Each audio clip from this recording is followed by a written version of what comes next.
Television নাটক নির্মাতাদের সংগঠন ডিরেক্টরস গিল্ড বাংলাদেশের 23তম প্রতিষ্ঠাবার্ষিকী জমকালো আয়োজনে উদযাপিত হলো। রাজধানীর নিকেতনে নিজস্ব কার্যালয়ে ডিরেক্টরস গিল্ড এই আয়োজন করেছিল।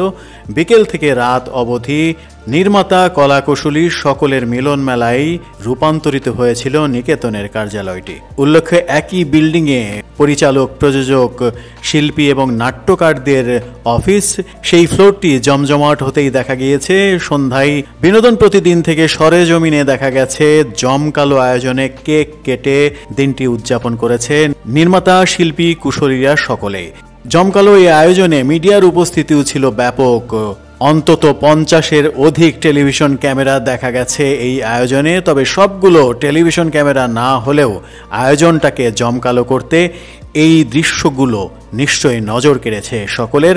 আয়োজনে মুড়ি মুড়কির সমাহার যেমন ছিল অতিথিদের জন্য নাস্তার আর সার্বক্ষণিক চায়ের ব্যবস্থায় দিনটি বেশ ভালোভাবে উদযাপিত হয়েছে বলে জানিয়েছেন ডিরেক্টরস গিল্ডের সভাপতি অনন্ত হীরা এবং সাধারণ সম্পাদক কামরুজ্জামান সাগর।